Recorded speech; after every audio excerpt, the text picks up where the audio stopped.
السلام عليكم، مرحبا بكم في القناة. اليوم ان شاء الله وصفة ولا اسهل او تحلية جد سهلة وبسيطة الا وهي لا تارت او زابريكو اي كريم داموند، اي تورتة بالمشماش وكريمة اللوز. وصفة حيحبها وحيفرح بها كبير وصغير لانها جد بنينة وعلى بالي ما حاش تستغناو عليها. يلا معايا تشوفوا الوصفة ديال اليوم. Pour la pâte, je vais utiliser la pâte sucrée.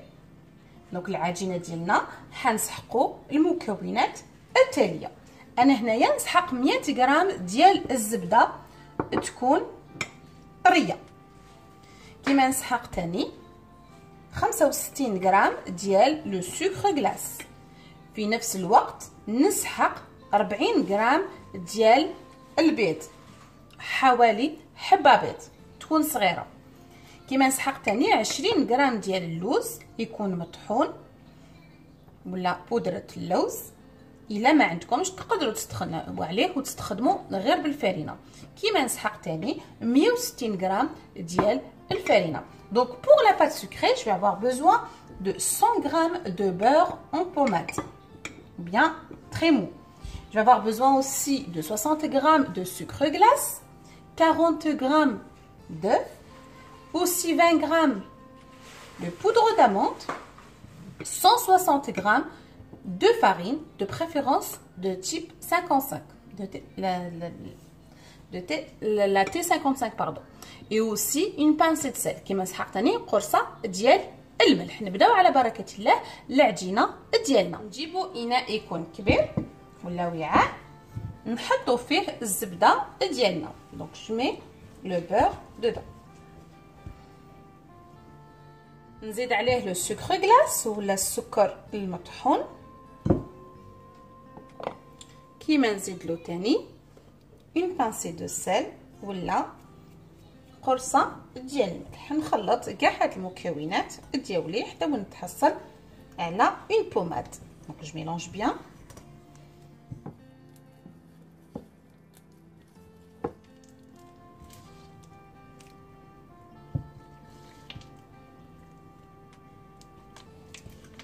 هكذا مرة نتحصل على هاد المزيج ديالنا تاع الزبده والسكر. نجيب نجيب فرشيطه. دونك جو رامين اون فورشيت اي جو ميلونج بيان لو. دونك هكذا نضربوا هذيك الحبه بيض ديالنا ونزيدوها للخليط ديالنا هكذا. نفس الشيء ونخلط كاع هاد المكونات.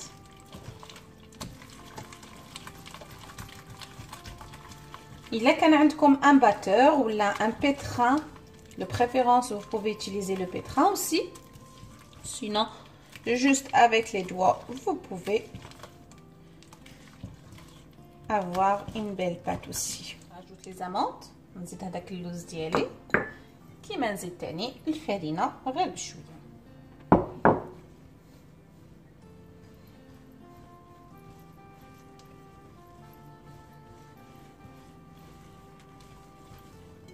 encore de la farine. نزيدو الفرينه هكذا حتى وين نتحصلوا في الاخر على العجينه ديالنا. اي جو راجوت لو ريست دو لا فارين. هكذا نكملوا كاع الفرينه ديالنا.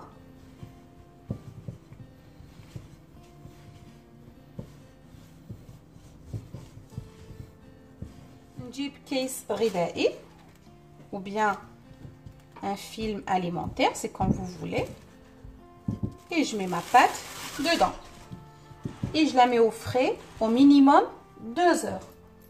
donc هكذا نحي العجينه ديالي ونحطها داخل كيس غذائي ولا داخل الغطاء الشفاف الغذائي ونحطها داخل الثلاجه على الاقل 2 سوايع. هكا قسمه تجمد لي هذيك الزبده وتولي لي سهله للخدمه. هكذا كيما راكم تشوفوا العجينه ديالي كيفاش رجعت لي. ودوك انا معايا غير باش نحطها داخل الثلاجه.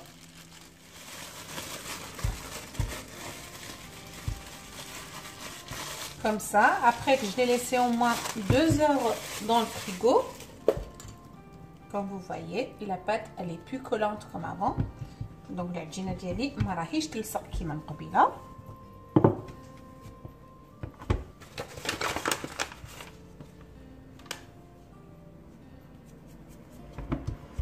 Et je vais l'étaler.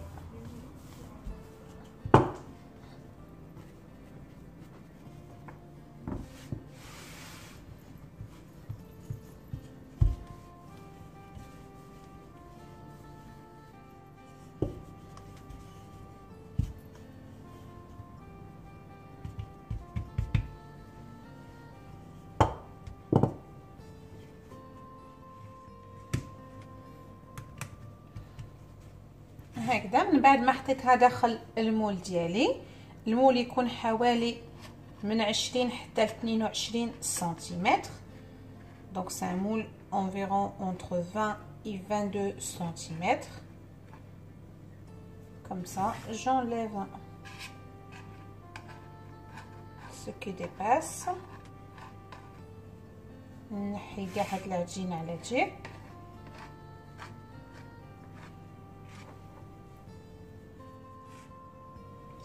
Et puis, je la mets au four à 170 degrés environ 15 minutes. Juste, elle va devenir dorée. En fait, c'est la pré-cuisson.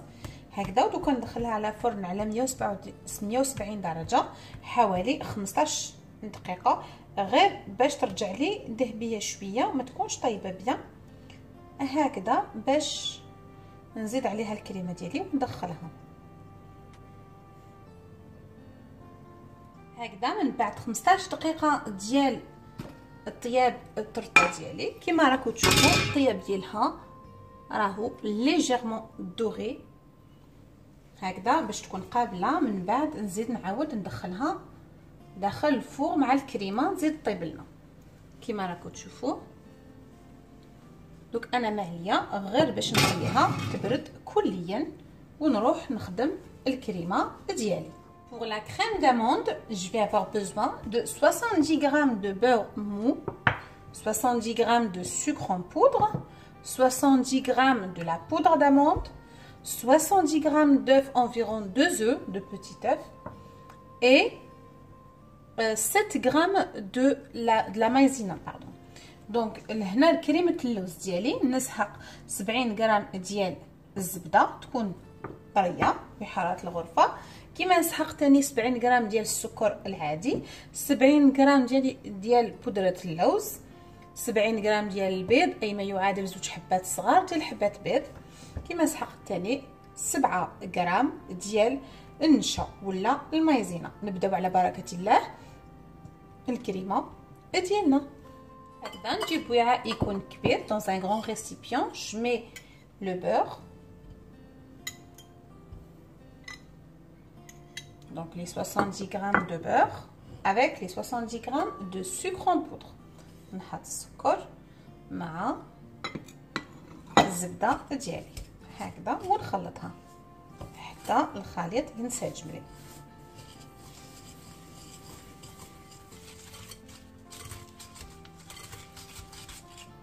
Je rajoute les œufs.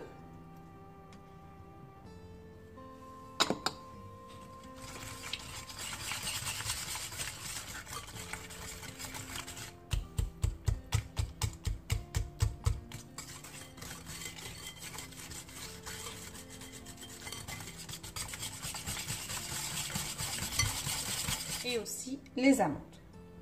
ونزيدو هذيك البودرة اللوز ديالنا ونخلط كاع المكونات حتى تنسجم.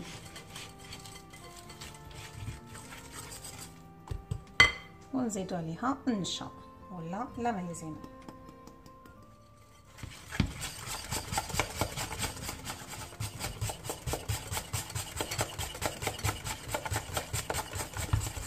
Après que mon fond de tarte y a bien refroidi, je ramène la crème et je la mets dedans. هكذا من بعد من العجينه ديالي بردت لي نجيب الكريمه نحطها في القاع ديال لا طارت ديالنا.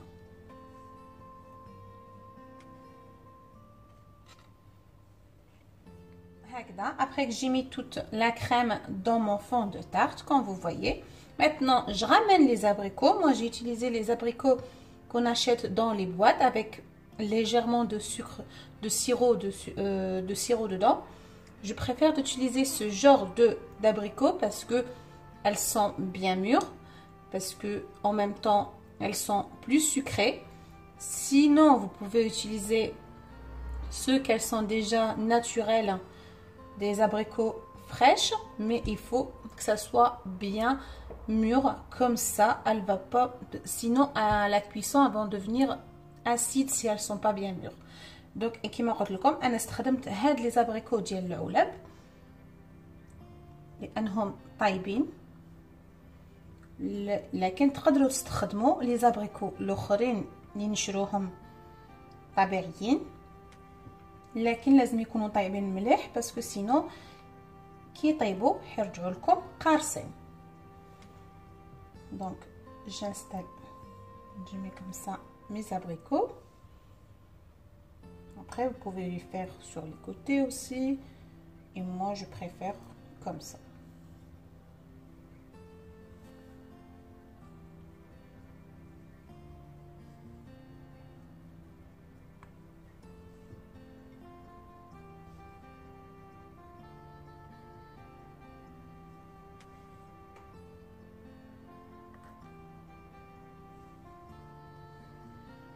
Et puis, je les mets dans le four environ 40 jusqu'à 45 minutes à 170 degrés. هكذا. ودوك لازم عليا باش نحطهم داخل الفرن على 170 درجة حوالي 40 حتى 45 دقيقة. كيما راكم تشوفوا لا تارت ديالنا راهي واجدة من بعد ما زينتها باللوز بلي فيلي داموند. كيما تاني زدت لها لو ناباج من الفوق باش تلمع عليه. كيما تقدروا تزيدوا تاني لا جولي دابريكو ولا لا كونفيتور دابريكو، تقدروا تزيدوا لها لمعان لا تارت ديالكم. ما عليكم غير باش تجربوها. لا بات فريمون هايله ما شاء الله، فريمون كروستيونت اي ان ميم طون لا كريم تاني بزاف بنينه، كريمه اللوز مع ذوق لي زابريكو. ما علينا غير باش نقول لكم دوكا بقاو على خير، وما عليكم غير باش تجربوها هاد الوصفه ديالنا. بقاو على خير.